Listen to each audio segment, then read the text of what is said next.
Welcome to LK academy. હું આકાશ મહેતા. આજે આપણે ડિસ્કસ કરીશું કરંટ અફેર્સ જાન્યુઆરી ફર્સ્ટ વીકની. Let's start with the fresh news. Okay, આપણી પહેલી ન્યૂઝ છે ફ્રેન્ડ્સ કે હમણાં રિસેન્ટલી મુંબઈની એક 17 વર્ષની છોકરીએ એ યંગેસ્ટ ફિમેલ બની છે જેને દુનિયાના જે 7 કોન્ટિનેન્ટ છે એના સાતે સાત હાઈએસ્ટ પીકને સર કરવાનો રેકોર્ડ સર્જ્યો છે. મુંબઈ મુંબઈની 17 વર્ષની છોકરી એ દુનિયાની સૌથી યંગેસ્ટ ફિમેલ બની છે જેને દુનિયાના જે 7 કોન્ટિનેન્ટ છે એના હાઈએસ્ટ પીકને સર કરવાનો રેકોર્ડ સર્જ્યો છે.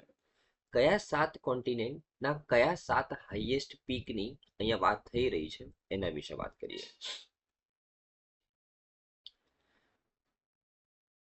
જો તેની એચિવમેન્ટની હું વાત કરું ફ્રેન્ડ્સ, તો તેણે 2017માં આફ્રિકા ખંડના સૌથી ઊંચા શિખર માઉન્ટ કિલીમંજારો, જેની ઊંચાઈ 5,685 મીટર છે, તેને સૌથી પ્રથમ વખત તેને ચડેલું હતી. બરાબર ને? 2017માં આફ્રિકા ખંડનો સૌથી ઊંચો શિખર માઉન્ટ કિલીમંજારો, એની ઊંચાઈ તમારે ધ્યાનમાં રાખવાની છે 5,685 મીટર. 2018માં તેણે ઓસ્ટ્રેલિયા ખંડમાં માઉન્ટ કોસ્યુસ્કો, જેની ઊંચાઈ 2228 મીટર છે, તેમજ યુરોપમાં માઉન્ટ એલ્બ્રસ, જેની ઊંચાઈ 5,642 મીટર છે, તેને સર કર્યું 2018ની અંદર. 2020ની અંદર દક્ષિણ અમેરિકામાં માઉન્ટ એન્કોન્કાગુઆ, જેની ઊંચાઈ 6,962 મીટર છે. ત્યારબાદ 2022માં ઉત્તર અમેરિકામાં માઉન્ટ ડેનાલી, જેની ઊંચાઈ 6,190 મીટર છે, તેના ઉપર તેને ચઢાણ કર્યું. બરાબર ને? આ ઉપરાંત 2024માં તેને 16 વર્ષની ઉંમરે એશિયાનો નહીં વર્લ્ડનો સૌથી મોટો શિખર માઉન્ટ એવરેસ્ટ, જેની ઊંચાઈ 8,849 મીટર છે, તેને સર કર્યું. બરાબર ને? તે ભારતની સૌથી નાની વયની અને નેપાળ તરફથી વિશ્વની સૌથી ઊંચી અને એશિયાની સૌથી ઊંચી શિખર સર કરનાર વિશ્વની બીજી સૌથી નાની છોકરી બની. બરાબર ને? ધ્યાનમાં રાખવાનું છે. તો આ જે પેજ છે ને ફ્રેન્ડ્સ, તેમાંથી ઘણા બધા સ્ટેટિક ક્વેશ્ચન્સ બની શકે છે. કે ફોર એક્ઝામ્પલ માઉન્ટ કિલીમંજારો એ કયા ખંડનું સૌથી ઊંચું શિખર છે? તો આફ્રિકા ખંડનું. આ ઉપરાંત ઓસ્ટ્રેલિયા ખંડમાં સૌથી ઊંચું શિખર કયું છે? તો માઉન્ટ કોઝ્યુસ્કો છે. દક્ષિણ અમેરિકામાં સૌથી ઊંચું શિખર કયું? તો માઉન્ટ એન્કોન્કાગુઆ છે. બરાબર ને? તો આ સાતે સાત ખંડના સાતે સાત સાતે સાત ખંડના સાતે સાત જે હાઈએસ્ટ પીક છે, બરાબર ને, તેને સર કર્યા છે આ છોકરીએ સૌથી નાની ઉંમરે. એ છોકરીનું નામ જો તમને વાત કરું તો કામ્યા કાર્તિકેય એનું નામ છે.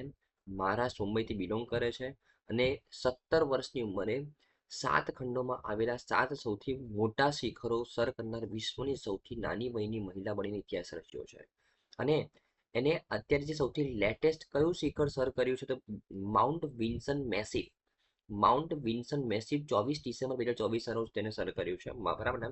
માઉન્ટ વિન્સન મેસિવ એ કયા ખંડનું છે? તો એન્ટાર્કટિકામાં છે, 4,892 મીટરની ઊંચાઈ ઉપર. બરાબર, ધ્યાનમાં રાખવાનું છે. રાઈટ? તો અહીંયા તમને 6 અલગ અલગ ખંડના 6 શિખરો આપેલા છે અને લેટેસ્ટ 7મો ખંડ માઉન્ટ વિન્સન મેસિવ એ એન્ટાર્કટિકાની અંદર છે, તેને સર કરેલું છે. ધ્યાનમાં રાખવાનું છે. બરાબર ને? રાઈટ. બરાબર. હવે જો આપણે સાથે સાત ખંડોના 7 શિખરો વિશે વાત કરીએ તો માઉન્ટ વિન્સન મેસિવ એ 4,892 મીટર તેની ઊંચાઈ છે. બરાબર, જે એન્ટાર્કટિકામાં આવેલું સૌથી ઊંચું શિખર છે. બરાબર ને? રાઈટ. અને આ જે માઉન્ટ વિન્સન છે, જે આ શિખરનું નામ આપવામાં આવેલું છે માઉન્ટ વિન્સન, એ કોના નામ ઉપરથી આપવામાં આવેલું છે? તો કાર્લ વિન્સન, જે જ્યોર્જિયાના યુએસ પ્રતિનિધિના નામ ઉપરથી રાખવામાં આવેલું છે. બરાબર ને? જ્યોર્જિયાના યુએસના પ્રતિનિધિ હતા, તેમના નામ ઉપરથી માઉન્ટ વિન્સન નામ રાખવામાં આવેલું છે. જો કિલીમંજારો પર્વતની વાત કરું તો તે આફ્રિકા ખંડનું 5,895 મીટર સૌથી ઊંચું શિખર છે. બરાબર ને? તે વિશ્વનો સૌથી મોટો ફ્રી સ્ટેન્ડિંગ પર્વત છે. તે 3 શંકુથી બનેલો છે: કીબો, માવેન્સી અને શીરા. બરાબર. વિશ્વનો સૌથી મોટો ફ્રી સ્ટેન્ડિંગ પર્વત કયો? કિલીમંજારો આફ્રિકા ખંડમાં આવેલો છે, 5,895 તેની ઊંચાઈ છે. ધ્યાનમાં રાખવાનું છે. બરાબર ને? ઓકે. માઉન્ટ કોઝિયુસ્કો, જે ઓસ્ટ્રેલિયામાં 2,228 મીટરનો સૌથી ઊંચો પર્વત છે, તે ન્યૂ સાઉથ વેલ્સના બર્ફીલા પર્વતોમાં સ્થિત છે. બરાબર ને? રાઈટ. અને માઉન્ટ એલ્બ્રસની વાત કરું તો યુરોપનું તે સૌથી ઊંચું શિખર છે. બરાબર ને? રશિયામાં આવેલું છે, દક્ષિણ પશ્ચિમ રશિયામાં. બરાબર ને? ઓકે. અને એકચ્યુઅલમાં આ જે માઉન્ટ એલ્બ્રસ છે ને, એ એક 18,510 ફીટ અને 18,356 ફીટ સુધી પહોંચતા જોડિયા શંકુ સાથેનો લુપ્ત થયેલો જ્વાળામુખી છે. એકચ્યુઅલી જ્વાળામુખીથી આ પર્વત ક્રિએટ થયો છે, બરાબર ને. માઉન્ટ એલેબ્રસ પશ્ચિમ રશિયાની અંદર ત્યાં આવેલો છે, બરાબર ને, ધ્યાનમાં રાખવાનું છે. માઉન્ટ એકોન્કાગુઆની જો વાત કરું તો તે અમેરિકામાં સૌથી ઊંચો પર્વત છે, બરાબર ને. દક્ષિણ અમેરિકાની અંદર સૌથી ઊંચો પર્વત છે, 6,961 મીટર ઉપર. તે એશિયાની બહારનો વિશ્વનો સૌથી ઊંચો પર્વત છે. એશિયામાં તો માઉન્ટ એવરેસ્ટ છે, જે વિશ્વનો સૌથી ઊંચો પર્વત છે, બરાબર. પણ એશિયાની બહારની જો વાત કરીએ તો માઉન્ટ એન્કોન્કાગુઆ, બરાબર ને, ધ્યાનમાં રાખવાનું છે, દક્ષિણ અમેરિકામાં છે. માઉન્ટ ડેનાલી ઉત્તર અમેરિકાનું સૌથી ઊંચું પર્વત શિખર છે, જે અલાસ્કા યુએસમાં આવેલું છે, બરાબર ને. અને માઉન્ટ મેકનિકલીથી બદલીને ડેનાલી કરવામાં આવેલું હતું, બરાબર. આ શિખરનું નામ ધ્યાનમાં રાખવાનું છે, બરાબર ને. ઓકે. જો માઉન્ટ એવરેસ્ટ વિશે વાત કરું તો વિશ્વનું સૌથી ઊંચું શિખર છે, 8,850 મીટર તેની ઊંચાઈ છે. તેનું નામ 1865માં સર જ્યોર્જ એવરેસ્ટના માનમાં આ શિખરનું નામ રાખવામાં આવેલું છે, જેમને સર્વે ઓફ ઇન્ડિયાના વડા હતા જ્યારે તેની ઊંચાઈ તેમને સચોટ રીતે માપેલી હતી, બરાબર ને. તો 8,850 મીટરની ઊંચાઈ માઉન્ટ એવરેસ્ટ વિશ્વનું સૌથી ઊંચું શિખર. તેનું નામ જ્યોર્જ એવરેસ્ટ, સર જ્યોર્જ એવરેસ્ટના નામથી રાખવામાં આવેલું છે, જેમને સર્વે ઓફ ઇન્ડિયાના જે વડા હતા તેના નામ ઉપરથી રાખવામાં આવેલું છે, બરાબર ને. તો આ સાતે સાત શિખરને સૌથી નાની વયે સર કરનારી મહિલા કામ્યા કાર્તિકેય, બરાબર, જે વિશ્વની સૌથી યુવા મહિલા બની છે, બરાબર ને. ઓકે.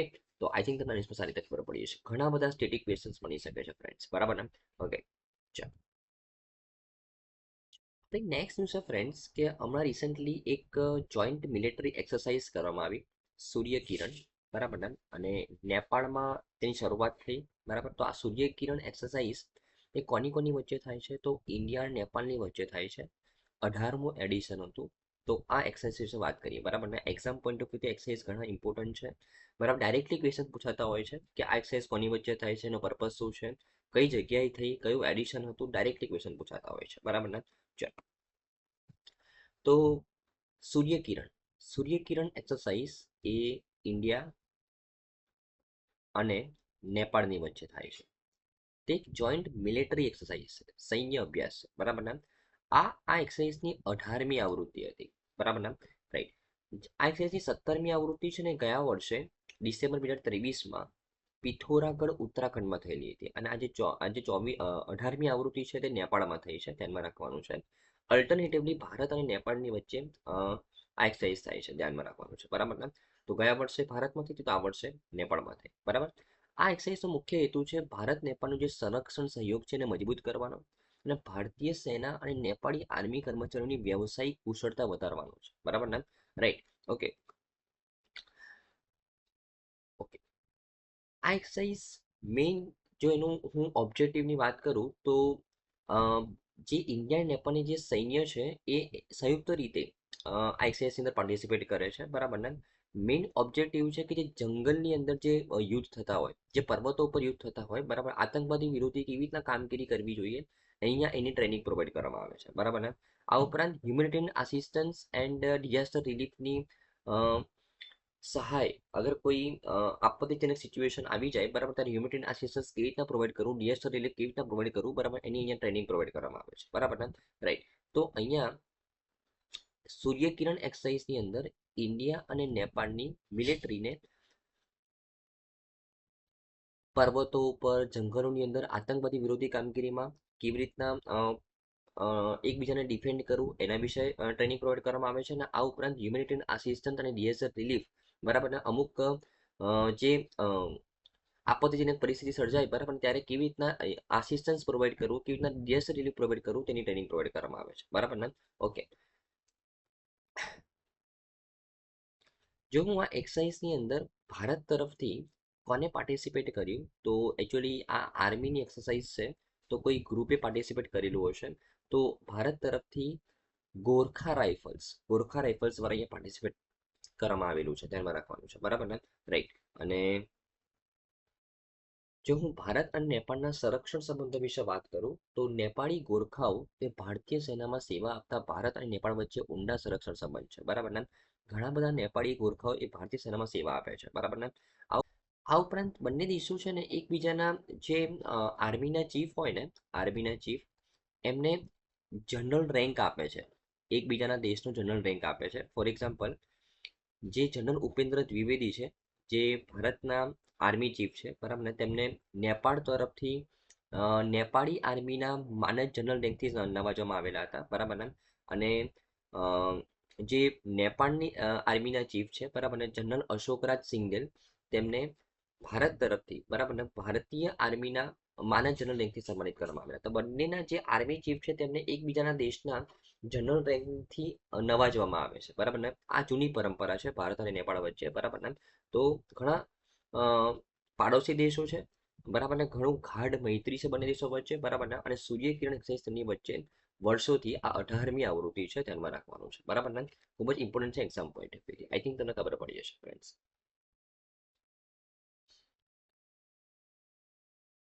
આપણી નેક્સ્ટ ન્યૂઝ છે ફ્રેન્ડ્સ મિશન મોસમ વિશે. એના વિશે વાત કરીએ. ખૂબ જ ઇમ્પોર્ટન્ટ ન્યૂઝ છે મિશન મોસમ બરાબર. તો મિશન મોસમ હમણાં રિસેન્ટલી કેબિનેટ કમિટી દ્વારા અપ્રૂવ કરવામાં આવેલું છે બરાબર ને. તો આ મિશન મોસમનો મેઇન ઓબ્જેક્ટિવ શું છે બરાબર, એના વિશે જોઈએ.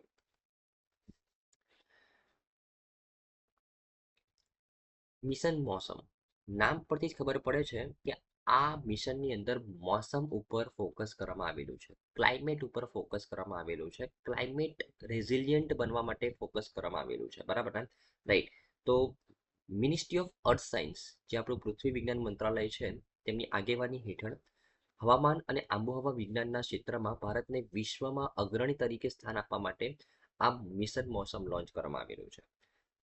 તેનો ઉદ્દેશ્ય છે કે 2026 સુધીમાં ભારતને વેધર રેડી અને ક્લાઇમેટ સ્માર્ટ બનાવવાનો છે, જે આંતરરાષ્ટ્રીય ધોરણોનું પાલન કરે છે બરાબર ને. તો મિશન મોસમનો મેઇન ઓબ્જેક્ટિવ શું છે કે 2026 સુધીમાં ટાર્ગેટ છે 2026 સુધીમાં વેધર રેડી બનાવવાનો બરાબર ને, ક્લાઇમેટ સ્માર્ટ બનાવવાનો છે બરાબર. આ ઉપરાંત આ જે મિશન મોસમ છે એને સપ્ટેમ્બર 2024માં જ જે પીએમ મોદીજીની અધ્યક્ષતામાં કેબિનેટ કમિટી દ્વારા અપ્રુવમેન્ટ આપવામાં આવેલું હતું. 2000 કરોડનું અહીંયા બજેટ અલોકેટ કરવામાં આવેલું છે આ મિશન મોસમ માટે બરાબર ને. તો એકચ્યુઅલમાં 1 જાન્યુઆરીથી 2 વર્ષ માટે આ મિશનને મંજૂરી આપવામાં આવી છે. 2000 કરોડનું બજેટ અલોકેટ કરવામાં આવેલું છે કેબિનેટ કમિટી દ્વારા, ધ્યાનમાં રાખવાનું છે બરાબર ને. રાઈટ. મિશન મોસમનો મુખ્ય હેતુ છે ભારતની હવામાન અને આબોહવા સેવામાં ક્રાંતિ લાવવાનો, સમયસર અને ચોક્કસ અવલોકન મોડેલિંગ ખાતરી કરવી, વિવિધ ક્ષેત્રો જેમ કે કૃષિ, આપત્તિ વ્યવસ્થાપન અને ગ્રામીણ વિકાસ માટે માહિતીની આગાહી કરવી બરાબર ને. અલ્ટિમેટલી સિમ્પલ ભાષામાં કહું ને તો મિશન મોસમનો ઉપયોગ આપણે આ મિશનથી એવી ટેકનોલોજી ડેવલપ કરવાની છે કે જે આબોહવાની આપણે આગાહી એક્યુરેસીથી કરી શકીએ બરાબર, જેથી કરીને કૃષિની અંદર, આપત્તિ વ્યવસ્થાપનની અંદર, ગ્રામીણ વિકાસની અંદર આપણે માહિતી સચોટ રીતે આગાહી કરીએ તો જે નુકસાન થાય છે બરાબર ને, એ નુકસાનને આપણે ઘટાડી શકીએ. સિમ્પલ બરાબર ને. રાઈટ. જો મિશન મોસમ વિશે વાત કરું તો આ મોસમમાં આ મિશનની અંદર જે 2,000 કરોડ રૂપિયા અલોકેટ કરવામાં આવેલા છે તે કઈ જગ્યાએ ખર્ચવામાં આવશે, તો મેં તમને કીધું ટેકનોલોજી પાછળ 50 ડોપલર વેધર રડાર બનાવવામાં આવશે, 60 રેડિયો વિન્ડ સ્ટેશન બનાવવામાં આવશે, 100 ડિસ્ટ્રોમીટર બનાવવામાં આવશે, 10 વિન્ડ પ્રોફાઇલર બનાવવામાં આવશે, 25 રેડિયો મીટર બનાવવામાં આવશે, એક શહેરી ટેસ્ટ બેડ બનાવવામાં આવશે, એક પ્રોસેસ ટેસ્ટ બેડ બનાવવામાં આવશે, એક automatic research and atomic station બનાવવામાં આવશે બરાબર ને, અને એક Mars and weather station setup કરવામાં આવશે. હવે શું સેટઅપ કરવામાં આવશે એ તમને એક્ઝામમાં નહીં પૂછે, પણ જસ્ટ એક ઇન્ફ્રાસ્ટ્રક્ચર તૈયાર કરવામાં આવશે, ટેકનોલોજી ડેવલપ કરવામાં આવશે જે આપણી આગાહીને એક્યુરેટ બનાવશે. સિમ્પલ બરાબર ને. રાઈટ. રાઈટ. અને આ મિશનને ઇમ્પ્લિમેન્ટ કરવા માટે જે મિનિસ્ટ્રી ઓફ અર્થ સાયન્સની અંદરમાં જે 3 ઇમ્પોર્ટન્ટ સંસ્થાઓ કામ કરે છે, એક તો ઇન્ડિયન મેટ્રોલોજીકલ ડિપાર્ટમેન્ટ બરાબર, આ ઉપરાંત national centre for medium range weather forecasting અને ભારતીય ઉષ્ણકટિબંધીય હવામાન શાસ્ત્ર સંસ્થાન, આ 3 સંસ્થાઓ સાથે મળીને આ મિશનને ઇમ્પ્લિમેન્ટ કરશે બરાબર ને, ધ્યાનમાં રાખવાનું છે. અને ભારતીય હવામાન વિભાગ મુખ્યત્વે અવલોકનો, સેવાઓ, નિર્ણય સહાયક પ્રણાલીઓ અને પ્રસાર ઉપર ધ્યાન કેન્દ્રિત કરશે. ભારતીય ઉષ્ણકટિબંધીય હવામાનશાસ્ત્ર સંસ્થા એ વિશેષ ક્ષેત્રે અભિયાનો, સંશોધન ટેસ્ટ બેડ, પ્રક્રિયા અભ્યાસ અને મોડેલિંગ પર ધ્યાન કેન્દ્રિત કરશે. અને national centre for medium range weather forecasting એ ડેટા એસોસિએશન, ડેટા એસિમ્યુલેશન અને સિમ્પલેસ હવામાન આગાહી પર કેન્દ્રિત કરશે. તો 3 સંસ્થા કયું કામ કરશે બરાબર ને, એનું ડિસ્ટ્રીબ્યુશન પણ કરવામાં આવેલું છે બરાબર ને. ઓકે. રાઈટ. અને આ જે મિશન છે મલ્ટી પ્રિંગ એપ્રોચ ઉપર આધારિત છે બરાબર. તેનો મુખ્ય ઉદ્દેશ્યને હાંસલ કરવામાં તે મદદ કરશે, જેમાં નીચેનાનો સમાવેશ થાય છે. આ મિશનના માધ્યમથી ઇન્ફ્રાસ્ટ્રક્ચર ડેવલપમેન્ટ કરવાનું છે, સુપર કોમ્પ્યુટિંગ પાવર તૈયાર કરવાનું છે, સહયોગી સંશોધન તૈયાર કરવાનું છે, બરાબર ને, રાઈટ. અને આ પબ્લિક આઉટરીચ મિશનનો મુખ્ય ઉદ્દેશ્ય છે કે જે આગાહી કરીએ તેની ઇન્ફોર્મેશન પણ પહોંચવી જોઈએ, બરાબર ને. એના માટે મોસમ એપ્લિકેશન બનાવવામાં આવશે, એસએમએસ સર્વિસથી લોકોને ઇન્ફોર્મેશન પ્રોવાઈડ કરવામાં આવશે, બરાબર ને. તો મલ્ટી પ્રોંગ એપ્રોચથી આ મિશન ઇમ્પ્લિમેન્ટ કરવામાં આવશે આ 3 સંસ્થાઓ દ્વારા. મિનિસ્ટ્રી ઓફ અર્થ સાયન્સ અંડરમાં 2000 કરોડ રૂપિયા અલોકેટ કરેલા છે, બરાબર ને. મિશન મોસમ જે 1 જાન્યુઆરીથી ઇમ્પ્લિમેન્ટ થઈ રહ્યું છે, બરાબર ને. ઓકે, તો આઈ થિંક તમને ન્યૂઝમાં સારી રીતે ખબર પડી હશે ફ્રેન્ડ્સ. આપણે નેક્સ્ટ જોશે ફ્રેન્ડ્સ કે હમણાં રિસેન્ટલી 1 જાન્યુઆરીએ કેબિનેટ દ્વારા અમુક ઇમ્પોર્ટન્ટ અપ્રુવમેન્ટ કરવામાં આવેલું છે, બરાબર ને. તો એના વિશે વાત કરીએ. ખૂબ જ ઇમ્પોર્ટન્ટ અપ્રુવમેન્ટ્સ આવેલા છે, બરાબર ને. લગભગ 4 કે 5 અપ્રુવમેન્ટ છે, એમાંથી આપણે 2 આપણા માટે ખૂબ જ ઇમ્પોર્ટન્ટ છે. કેબિનેટે જે પ્રધાનમંત્રી ફસલ વીમા યોજના છે એને 2025-26 સુધી એક્સટેન્ડ કરવાનું નક્કી કર્યું છે. આ ઉપરાંત એક ફંડની સ્થાપના કરી છે, ફિયાટ ફંડ. ઇનોવેશન અને ટેકનોલોજી માટે એક ફંડની સ્થાપના કરી છે, બરાબર. Fund for the innovation and technology, જેને કહેવાય ફિયાટ ફંડ, બરાબર ને. તો આ બંને અનાઉન્સમેન્ટ, આ બંને અપ્રુવમેન્ટ આપણા માટે ઇમ્પોર્ટન્ટ છે. એના વિશે જોઈએ આપણે, બરાબર ને. તો સૌથી પહેલા પ્રધાનમંત્રી ફસલ વીમા યોજનાની વાત કરીએ. પ્રધાનમંત્રી ફસલ બીમા યોજના, બરાબર ને. સૌથી પહેલા યોજના જોઈ લઈએ આપણે. જે પ્રધાનમંત્રી ફસલ બીમા યોજના નામ પરથી જ ખબર પડે છે કે જે ક્રોપ ઇન્સ્યોરન્સ પ્રોવાઈડ કરે છે, બરાબર ને. ક્રોપ ઇન્સ્યોરન્સ પ્રોવાઈડ કરે છે. આ યોજનાની અંદરમાં ખેડૂતોને ક્રોપ ઇન્સ્યોરન્સ પ્રોવાઈડ કરવામાં આવે છે. આ યોજના એકચ્યુઅલમાં 2016માં લોન્ચ કરવામાં આવેલી હતી, 2016ની અંદર, બરાબર ને. અને department of agriculture and farmers welfare, જે ministry of agriculture and farmers વેલફેરની અંડરમાં કામ કરે છે, એ ડિપાર્ટમેન્ટ 2016થી પ્રધાનમંત્રી ફસલ વીમા યોજના ઇમ્પ્લિમેન્ટ કરાવી રહ્યું છે, બરાબર ને. આ યોજનાનો મુખ્ય ઉદ્દેશ્ય છે એક રાષ્ટ્ર એક પાક એક પ્રીમિયમ, બરાબર ને. તો આ ઉદ્દેશ્યથી આ યોજના 2016થી ઇમ્પ્લિમેન્ટ થઈ રહી છે. હવે પ્રધાનમંત્રી ફસલ વીમા યોજનાની અંદરમાં શું પ્રોવાઈડ કરવામાં આવે છે, તો ક્રોપ ઇન્સ્યોરન્સ પ્રોવાઈડ કરવામાં આવે છે અલગ અલગ પાકો માટે. ફોર એક્ઝામ્પલ, અગર કોઈ ખેડૂત ખરીફ પાકના અગેન્સ્ટમાં ક્રોપ ઇન્સ્યોરન્સ લેવા માંગે તો જેટલું પણ સમ ઇન્શ્યોર્ડ થયું હોય, બરાબર ને, અને એનું જેટલું પણ પ્રીમિયમ આવે એ પ્રીમિયમના 2% એ ખેડૂતે પે કરવાના અને બાકીના 98% સેન્ટ્રલ ગવર્મેન્ટ અને સ્ટેટ ગવર્મેન્ટ પ્રોવાઈડ કરશે. અગર એ ખેડૂત એ રવિ પાક માટે ક્રોપ ઇન્સ્યોરન્સ લે અને એનું જેટલું પણ પ્રીમિયમ આવે એનું 1.5% ખેડૂતને પે કરવાનું અને બાકીનું સ્ટેટ ગવર્મેન્ટ અને સેન્ટ્રલ ગવર્મેન્ટ પ્રોવાઈડ કરશે. અને જો એ ખેડૂત ખરીફ અને રવિ બંને પાક માટે ક્રોપ ઇન્સ્યોરન્સ લે તો જેટલું પણ પ્રીમિયમ આવે એના 5% ખેડૂતે પે કરવાના અને બાકીના 95% સેન્ટ્રલ ગવર્મેન્ટ અને સ્ટેટ ગવર્મેન્ટ પ્રોવાઈડ કરશે. આ નોર્મલ સ્ટેટની વાત કરું છું. જ્યારે જે ઉત્તર પૂર્વ રાજ્યો હશે, બરાબર ને, તો તેમાં સેન્ટ્રલ ગવર્મેન્ટ 90% હિસ્સો પ્રોવાઈડ કરશે અને સ્ટેટ ગવર્મેન્ટ 10% હિસ્સો પ્રોવાઈડ કરશે, બરાબર ને. તો આ છે ક્રોપ ઇન્સ્યોરન્સ. ખરીફ પાક, રવિ પાક અને ખરીફ અને રવિ બંને પાક માટે પણ ખેડૂત એ ક્રોપ ઇન્સ્યોરન્સના સ્કીમનો બેનિફિટ લઈ શકે છે, બરાબર ને. હવે ખેડૂતને કેવા સંજોગોમાં આ ક્રોપ ઇન્સ્યોરન્સનો લાભ મળે એ ખૂબ જ ઇમ્પોર્ટન્ટ છે, બરાબર ને. તો એકચ્યુઅલી જે નેચરલ ડિઝાસ્ટરના કારણે જે ખેડૂતને પાકનું નુકસાન થાય છે ને, એ નુકસાનથી પ્રોટેક્શન લેવા માટે આ ક્રોપ ઇન્સ્યોરન્સ સ્કીમ લોન્ચ કરવામાં આવેલી છે. કે કુદરતી આગ અને વીજળીના તોફાનો, અતિવૃષ્ટિ, ચક્રવાત, ટાઇફૂન, ટેમ્પેસ્ટ, વાવાઝોડા, બરાબર ને, મતલબ ટૂંકમાં કોઈ પણ કુદરતી આફત હોય, બરાબર ને, જે આપણે પ્રોટેક્ટ ના કરી શકીએ, જે આપણા હાથમાં ના હોય અને એનાથી થતા નુકસાનને આવરી લે છે આ ક્રોપ ઇન્સ્યોરન્સ સ્કીમ. આ ઉપરાંત અધિસૂચિત વિસ્તારના ખેડૂતો પાકની વાવણી અથવા વાવેતર કરવા ઈચ્છુક ખરાબ હવામાનની સ્થિતિના કારણે વાવણી અને વાવેતર કરવાથી રોકવામાં આવે છે તેમને વીમાની રકમના મહત્તમ 25% સુધીના દાવાઓ પૂરા પાડવામાં આવે છે. હવે અમુક કિસ્સામાં શું થાય કે એક એવા વિસ્તારમાં જે એક ખેડૂત રહે છે જે અધિસૂચિત વિસ્તાર છે, બરાબર ને, કે જ્યાં હવામાનની કોઈ નિશ્ચિતતા જ નથી, બરાબર ને. તો ત્યાં ખેડૂત પાકની વાવણી વાવેતર કરવા માંગે પરંતુ હવામાનની સ્થિતિના કારણે તે વાવેતર ન કરી શકે, બરાબર ને. તો તેવા સંજોગોમાં જે ખેડૂતને નુકસાન થાય છે, બરાબર, એને જેટલું પણ ક્રોપ ઇન્સ્યોરન્સ લીધેલો છે, બરાબર, એના 25% સુધીનું તેને ક્લેમ પ્રોવાઈડ કરવામાં આવશે, બરાબર ને. આ સેકન્ડ મુદ્દો. ત્રીજો મુદ્દો, જે પાક લણણી પછી ખેતરમાં સુકવવા માટે કટ એન્ડ સ્પ્રેડ સ્થિતિમાં રાખવામાં આવે, બરાબર ને, તેના માટે લર્નિંગના મહત્તમ 14 દિવસ સુધી વીમો આપવામાં આવે છે, બરાબર ને. હવે લર્નિંગ કરી લીધું એના પછી ખેતરમાં કટ એન્ડ સ્પ્રેડ સ્થિતિમાં રાખવામાં આવે અને એ સ્થિતિમાં આ કોઈ નેચરલ ડિઝાસ્ટર આવી જાય, બરાબર ને, તો લર્નિંગના મહત્તમ 14 દિવસ સુધી આ વીમાનો ક્લેમ પ્રોવાઈડ કરવામાં આવે છે, બરાબર ને. સ્થાનિક જોખમો સામે વીમો જેમ કે અતિવૃષ્ટિ, ભૂસ્ખલન, સૂચિત વિસ્તારમાં અલગ ખેતરોને અસર કરતા પાણી, બરાબર, તો આ કોઈ પણ કુદરતી આફતોને આવરી લેવામાં આવી છે આ ક્રોપ ઇન્સ્યોરન્સ સ્કીમની અંદરમાં, બરાબર ને, રાઈટ.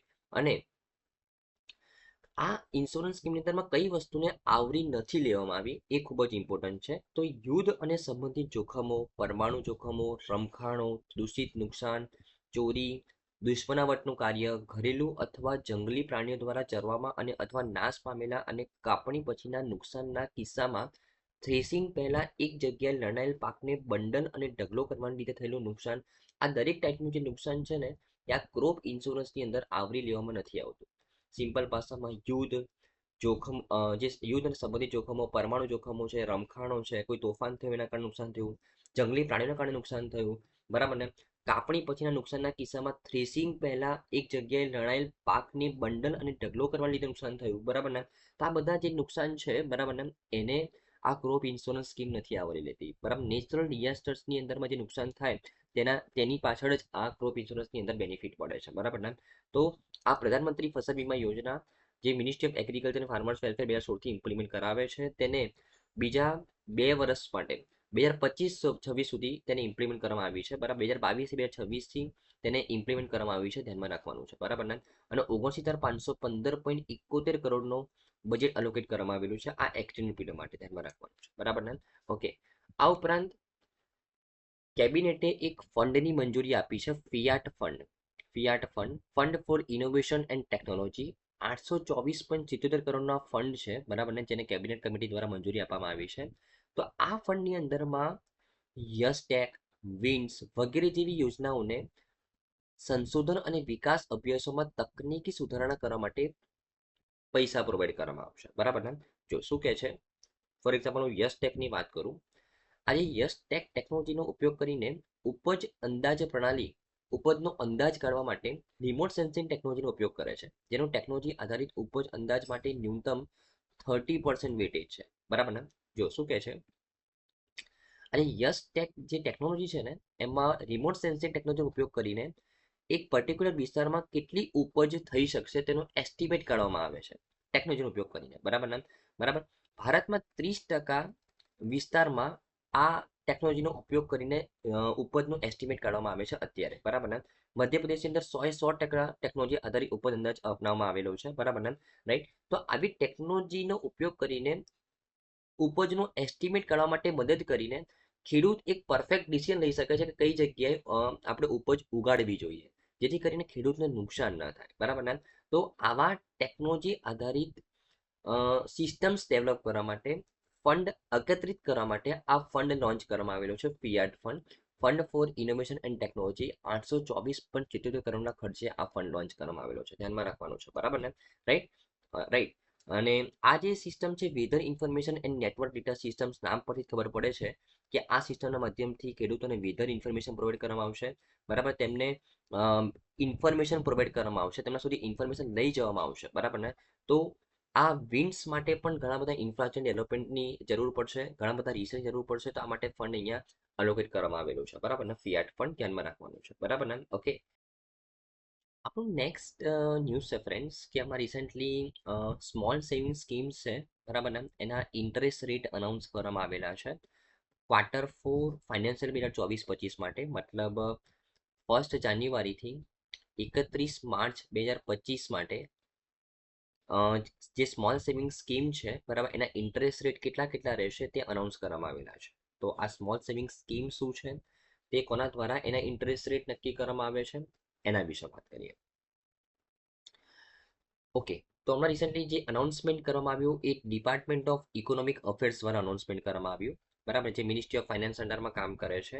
અને એમના દ્વારા શું અનાઉન્સમેન્ટ કરવામાં આવ્યું કે Q4 મતલબ 1 જાન્યુઆરી 2025થી 31 માર્ચ 2025 સુધીના આ સમયગાળામાં જે સ્મોલ સેવિંગ સ્કીમ છે તેનો ઇન્ટરેસ્ટ રેટ કેટલો રહેશે. હવે તમારા મનમાં વિચાર આવશે કે સર સ્મોલ સેવિંગ સ્કીમ કોને કહેવાય, તો એના વિશે જોઈએ. તો સ્મોલ સેવિંગ સ્કીમની જો વાત કરું ને ફ્રેન્ડ્સ, તો આપણા દેશમાં આટલી સ્મોલ સેવિંગ સ્કીમ છે. કઈ કઈ? એક સિમ્પલ ભાષામાં યાદ રાખો કે પોસ્ટ ઓફિસમાં તમે જેટલું પણ ઇન્વેસ્ટમેન્ટ કરો છો ને અલગ અલગ સ્કીમની અંદર, એ દરેક ઇન્વેસ્ટમેન્ટને કહેવાય સ્મોલ સેવિંગ સ્કીમ. પોસ્ટ ઓફિસના માધ્યમથી તમે જેટલું પણ ઇન્વેસ્ટમેન્ટ કરી શકો, બરાબર ને, એ દરેકે દરેક સ્કીમને કહેવાય small saving scheme. Like post ઓફિસના સેવિંગ્સ અકાઉન્ટની અંદર તમે જે ઇન્વેસ્ટમેન્ટ કરો છો, પોસ્ટ ઓફિસના 1 વર્ષ, 2 વર્ષ, 3 વર્ષ અને 5 વર્ષની એફડીની અંદર તમે જે ઇન્વેસ્ટમેન્ટ કરો છો, પોસ્ટ ઓફિસના 5 વર્ષના રિકરિંગની અંદર તમે જે ઇન્વેસ્ટમેન્ટ કરો છો, કિસાન વિકાસ પત્રની અંદર તમે જે ઇન્વેસ્ટમેન્ટ કરો, પબ્લિક પ્રોવિડન્ટ ફંડ, સુકન્યા સમૃદ્ધિ યોજના, national saving certificate, senior citizen saving scheme, post office monthly income scheme MIS, મહિલા સન્માન સેવિંગ સર્ટિફિકેટ, આ સૌથી લેટેસ્ટ સ્કીમ છે. સ્મોલ સેવિંગ સ્કીમ્સ બહુ જ ઇમ્પોર્ટન્ટ છે. મહિલા સન્માન સેવિંગ સર્ટિફિકેટ, બરાબર ને. તો આટલી સ્કીમની અંદર તમે પોસ્ટ ઓફિસના માધ્યમથી ઇન્વેસ્ટમેન્ટ કરી શકો, તો આ સ્કીમને કહેવાય સ્મોલ સેવિંગ સ્કીમ. એના rate of interest RBI decide નથી કરતો, એના rate of interest ministry of finance decide કરે છે. મિનિસ્ટ્રી ઓફ ફાઇનાન્સની અંદરમાં જે ડિપાર્ટમેન્ટ ઓફ ઇકોનોમિક અફેર્સ છે તે ડિસાઇડ કરે છે, બરાબર ને, રાઈટ. તો ફોર એક્ઝામ્પલ સેવિંગ સ્કીમની અંદરમાં અત્યારે સેવિંગ એકાઉન્ટની અંદર કેટલા રેટ ઓફ ઇન્ટરેસ્ટ મળે છે? 4%. તમારા માટે ઇમ્પોર્ટન્ટ છે કિસાન વિકાસ પત્રની અંદર કેટલું ઇન્ટરેસ્ટ મળે છે? તો 7.5%. કિસાન વિકાસ પત્રનો મેચ્યોરિટી પિરિયડ કેટલો હોય છે? 115 મહિના. ધ્યાનમાં રાખવાનું છે, ડાયરેક્ટલી ક્વેશ્ચન્સ બને છે. પબ્લિક પ્રોવિડન્ટ ફંડની અંદર રેટ ઓફ ઇન્ટરેસ્ટ કેટલો છે? 7.1%. સુકન્યા સમૃદ્ધિ યોજના, દેશમાં સૌથી વધારે રેટ ઓફ ઇન્ટરેસ્ટ 8.2% સુકન્યા સમૃદ્ધિ યોજનાની અંદરમાં છે, બરાબર ને, right. Senior citizen saving scheme એમાં પણ 8.2% છે. MIS મંથલી ઇન્કમ સ્કીમમાં 7.4% છે, બરાબર. અને મહિલા સન્માન સેવિંગ સર્ટિફિકેટ, આ એક એવું સર્ટિફિકેટ છે, આ એક એવી યોજના છે જેમાં મહિલાઓના નામ પર જ ઇન્વેસ્ટમેન્ટ થઈ શકે, મિનિમમ 2 લાખ રૂપિયાનું. અને તેમાં રેટ ઓફ ઇન્ટરેસ્ટ કેટલો મળે છે? 7.5%. સૌથી લેટેસ્ટ સ્મોલ સેવિંગ સ્કીમ છે, ધ્યાનમાં રાખવાનું છે, બરાબર ને. તો આ દરેક દરેક રેટ સ્મોલ સેવિંગ સ્કીમ છે, rate of interest ministry of finance decide કરે છે, બરાબર ને.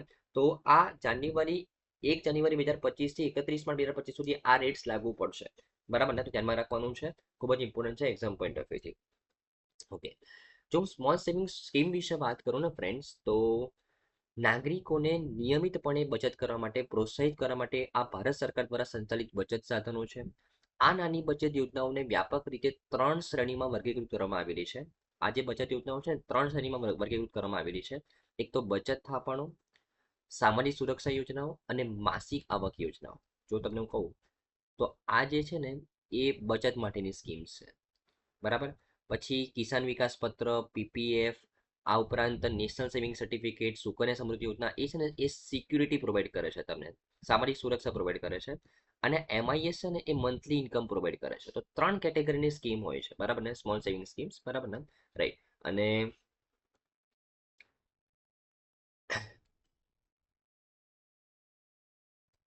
આપણે લેટેસ્ટ ન્યૂઝમાં કેમ ભણી રહ્યા છે? કારણ કે department of economic affairs, ministry of finance દ્વારા Q4 માટે રેટ ઓફ ઇન્ટરેસ્ટ અનાઉન્સ કરવામાં આવેલા છે, જે અનચેન્જ રહેલા છે, પણ આપણે રેટ ઓફ ઇન્ટરેસ્ટ જાણવા જરૂરી છે ફ્રેન્ડ્સ, બરાબર ને. ઓકે, તો આઈ થિંક તમને સારી રીતે ખબર પડી હશે ફ્રેન્ડ્સ. આપણી નેક્સ્ટ ન્યૂઝ છે friends, one nation one subscription વિશે. ખૂબ જ ઇમ્પોર્ટન્ટ છે એક્ઝામ પોઈન્ટ ઓફ વ્યૂથી. વન નેશન વન સબસ્ક્રિપ્શન, એના વિશે વાત કરીએ. જો તમે વન નેશન વન પ્રોડક્ટ સાંભળ્યું હશે, જે આપણે ઘણા સમયથી ઇમ્પ્લિમેન્ટ કરી રહ્યા છે, બરાબર ને, પણ વન નેશન વન સબસ્ક્રિપ્શન જે 1 જાન્યુઆરી 2025ના રોજ શિક્ષણ મંત્રાલયે સેન્ટ્રલ સેક્ટર સ્કીમ લોન્ચ કરી છે, બરાબર ને. એનો પ્રથમ તબક્કો લોન્ચ કર્યો છે વન નેશન વન સબસ્ક્રિપ્શનનો, બરાબર ને, રાઈટ. જેનો હેતુ છે સમગ્ર ભારતમાં સરકાર દ્વારા સંચાલિત ઉચ્ચ શિક્ષણ સંસ્થાઓ અને કેન્દ્ર સરકાર સંશોધન અને વિકાસ કેન્દ્રો માટે વિશ્વ સ્તરના વિદ્વતાપૂર્ણ લેખો અને જર્નલ્સની એક્સેસ પ્રદાન કરવાનો છે. હવે એક્ચ્યુઅલમાં આ વન નેશન વન સબસ્ક્રિપ્શન શું છે ફ્રેન્ડ્સ? તો એક્ચ્યુઅલમાં છે ને એક પ્લેટફોર્મ પ્રોવાઈડ કરવામાં આવશે. આ પ્લેટફોર્મ પર એક બાજુ હશે વિશ્વના સૌથી પ્રચલિત રિસર્ચ પેપર્સ એન્ડ જર્નલ્સ, અને એક બાજુ ગવર્મેન્ટ દ્વારા સંચાલિત હાયર એજ્યુકેશન ઇન્સ્ટિટ્યુશન્સ અને રિસર્ચ એન્ડ ડેવલપમેન્ટ સંસ્થાઓ. તો ગવર્મેન્ટનો હેતુ એ છે કે જે આપણી ગવર્મેન્ટ દ્વારા સંચાલિત હાયર એજ્યુકેશન ઇન્સ્ટિટ્યુશન્સ છે, જે આપણા ગવર્મેન્ટ દ્વારા સંચાલિત રિસર્ચ એન્ડ ડેવલપમેન્ટ સંસ્થાઓ છે, તેમને રિસર્ચ અને ડેવલપમેન્ટ કરવા માટે જે ક્વોલિટીવાળા રિસર્ચ પેપર અને જર્નલ્સની જરૂર પડી રહી છે, જેનું એક્સેસ એમને અત્યાર સુધી નથી મળી રહ્યું અથવા ખૂબ જ મોંઘું મળી રહ્યું છે, તેને ગવર્મેન્ટ એ લોકોને એક્સેસ પ્રોવાઈડ કરવા માટે સપોર્ટ કરશે. આ વન નેશન વન સબસ્ક્રિપ્શનના માધ્યમથી ગવર્મેન્ટ શું કરશે કે જે વિશ્વની ટોપ જર્નલ્સ છે, ટોપ રિસર્ચ પેપર્સ છે, બરાબર ને, તેમનું એક્સેસ એ આ લોકોને ફ્રી ઓફ કોસ્ટ પ્રોવાઈડ કરશે, બરાબર ને, જેથી કરીને તે ઇનોવેશન્સ લાવી શકે દેશની અંદર, બરાબર ને. આ વન નેશન વન સબસ્ક્રિપ્શન યોજનાનો આ મુખ્ય હેતુ છે. મિનિસ્ટ્રી ઓફ એજ્યુકેશન દ્વારા ઇમ્પ્લિમેન્ટ કરવામાં આવેલી છે. સેન્ટ્રલ સેક્ટર સ્કીમ છે, બધો જ ખર્ચો સેન્ટ્રલ ગવર્મેન્ટ પ્રોવાઈડ કરશે, બરાબર ને, રાઈટ. જે રીતે મેં તમને કીધું કે 1 જાન્યુઆરી 2025 થી 31 ડિસેમ્બર 2027 સુધીના આ 3 વર્ષમાં આ યોજનાના અમલીકરણ માટે 6,000 કરોડ રૂપિયાનું બજેટ એલોકેટ કરવામાં આવેલું છે, બરાબર ને, રાઈટ. અને આ યોજના એ પીએમનું જે વિઝન છે ને, જય અનુસંધાન, આ 2022માં આપણા પીએમએ આ સૂત્ર રજૂ કરેલું હતું, જય અનુસંધાન, રિસર્ચ એન્ડ ડેવલપમેન્ટ પર ફોકસ કરવું જોઈએ દેશને ડેવલપ કરવા માટે. એ વિઝનના અંડરમાં આ યોજના લોન્ચ કરવામાં આવેલી છે, બરાબર ને, રાઈટ. અને વન નેશન વન સબસ્ક્રિપ્શનના પહેલા તબક્કા વિશે વાત કરું, જે 1 જાન્યુઆરીથી ઇમ્પ્લિમેન્ટ કરવામાં આવી રહ્યું છે, બરાબર. આ પહેલા તબક્કાની અંદર 13,000થી વધુ જર્નલ્સનું એક્સેસ મળશે 6300થી વધુ સરકારી શૈક્ષણિક અને આરએનડી સંસ્થાઓને, બરાબર ને, ધ્યાનમાં રાખવાનું છે. અને આ જે વન નેશન વન સબસ્ક્રિપ્શનનું પહેલું તબક્કાનું સંચાલન કોણ કરે છે, તો ઇન્ફ્લિબનેટ આ એક સંસ્થા છે, માહિતી અને પુસ્તકાલય નેટવર્ક દ્વારા કરવામાં આવે છે, જે શિક્ષણ મંત્રાલય હેઠળ કાર્યરત યુનિવર્સિટી ગ્રાન્ટ કમિશન હેઠળ અમદાવાદ, ગુજરાતમાં સ્થિત એક આંતર યુનિવર્સિટી કેન્દ્ર છે. તો આ સંસ્થા એ આ વન નેશન વન સબસ્ક્રિપ્શનના પહેલા તબક્કાને ઇમ્પ્લિમેન્ટ કરાવી રહ્યું છે, બરાબર ને. 13,000થી વધુ જર્નલ્સનું એક્સેસ આપવામાં આવશે 6300થી વધારે સરકારી શૈક્ષણિક અને આરએનડી સંસ્થાઓને, બરાબર ને, ધ્યાનમાં રાખવાનું છે. Okay, right. અને વન નેશન વન સબસ્ક્રિપ્શન હેઠળ હવે જો એક બાજુ મેં તમને કીધું કે આ લોકોને બેનિફિટ પ્રોવાઈડ કરવામાં આવશે અને આ લોકોને ઇન્કરેજ કરવામાં આવશે કે જે લોકોના રિસર્ચ પેપર અને જર્નલ્સ હવે ફોર એક્ઝામ્પલ જે પહેલા લાખોમાં વેચાતા હતા, કરોડોમાં વેચાતા હતા, હવે સરકારને પરચેસ કરવાના છે. સરકાર લાખો કરોડમાં તો પરચેસ નહીં કરે, સરકાર એમને અમુક ઇન્સેન્ટિવ આપે કે ભાઈ તમે જો તમારા પેપર્સને આ પ્લેટફોર્મ પર લોન્ચ કરશો ને આ લોકોના એક્સેસ માટે, તો તમને આટલું કંઈક ડિસ્કાઉન્ટ મળશે એક પ્લેટફોર્મ મેળવવાનું. મતલબ આ લોકોને પણ જ્યારે કોઈ પ્લેટફોર્મ મેળવવું હોય તો તેમને પૈસા આપવા પડે, બરાબર, કારણ કે તેમનું વર્લ્ડ વાઇડ તેમનું સેલિંગ થવાનું છે, બરાબર. તો તેમને એ અમુક છૂટ આપવામાં આવે સરકાર દ્વારા કે ભાઈ તમે આ પ્લેટફોર્મ ઉપર તમે તમારા પેપર્સને લાવશો તો તમને અમુક છૂટ આપીશું અમે, બરાબર ને, રાઈટ. તો સરકાર બંનેને ઇન્સેન્ટિવ આપી રહ્યું છે. એક બાજુ આ લોકોને ઇન્સેન્ટિવ આપી રહ્યું છે અને આ લોકોને ફ્રી ઓફ કોસ્ટ પ્રોવાઈડ કરી રહ્યું છે, બરાબર ને, રાઈટ. આ યોજનાની અંદરમાં ટોટલ 6,000 કરોડનું બજેટ એલોકેટ કરવામાં આવી રહ્યું છે, બરાબર ને, રાઈટ. અને અનુસંધાન ઉપર ઇનોવેશન ઉપર ફોકસ કરવા માટે સરકાર દ્વારા એક ફંડ જ બનાવવામાં આવેલું છે, અનુસંધાન રિસર્ચ ફંડ, ધ્યાનમાં રાખવાનું છે. અને એના માટે અનુસંધાન નેશનલ રિસર્ચ ફાઉન્ડેશન તૈયાર કરવામાં આવેલું છે એ ફંડને ઇમ્પ્લિમેન્ટ કરવા માટે, બરાબર ને. અને એ જય અનુસંધાનના સૂત્ર નીચે જ આ વસ્તુ લોન્ચ કરવામાં આવેલી છે, વન નેશન વન સબસ્ક્રિપ્શન. આઈ થિંક તમને આ ન્યૂઝમાં ખબર પડી હશે ફ્રેન્ડ્સ, બરાબર ને, રાઈટ. ઓકે, ચાલો. મિનિસ્ટ્રી ઓફ એજ્યુકેશન વિશે વાત કરીએ ફ્રેન્ડ્સ, તો આપણા કેન્દ્રીય પ્રધાન છે ધર્મેન્દ્ર પ્રધાનજી, બરાબર ને, અને રાજ્ય પ્રધાન છે જયંત ચૌધરીજી, બરાબર, અને સુકાંત મજમુદાર, બરાબર. ઓકે, તો આઈ થિંક તમને સારી રીતે ખબર પડી હશે. નેક્સ્ટ ન્યૂઝ છે ફ્રેન્ડ્સ કે હમણાં રિસેન્ટલી આઈઆઈટી મદ્રાસે કોલાબોરેશન કર્યું આપણી ministry of agriculture and farmer welfare સાથે અને એક પ્રોજેક્ટ લોન્ચ કરેલો છે, વિસ્તાર પ્રોજેક્ટ. તો આ પ્રોજેક્ટ વિશે વાત કરીએ કે પ્રોજેક્ટ વિસ્તાર શું છે અને શું કામ કરશે આ પ્રોજેક્ટની અંડરમાં, બરાબર ને, એના વિશે જોઈએ. તો આઈઆઈટી મદ્રાસ અને સમગ્ર ભારતમાં ખેડૂતો માટે ડિજિટલાઇઝેશન દ્વારા કૃષિ વિસ્તરણ પ્રણાલીમાં ક્રાંતિ લાવવા માટે કૃષિ સંશોધનોને એક્સેસ કરવા માટે વર્ચ્યુઅલી ઇન્ટિગ્રેટેડ સિસ્ટમ વિસ્તાર પ્રોજેક્ટ શરૂ કરવા માટે કૃષિ અને ખેડૂત કલ્યાણ મંત્રાલય સાથે ભાગીદારી કરી છે, બરાબર ને. જો વિસ્તારનું ફૂલ ફોર્મ શું છે, વર્ચ્યુઅલ ઇન્ટિગ્રેટેડ સિસ્ટમ.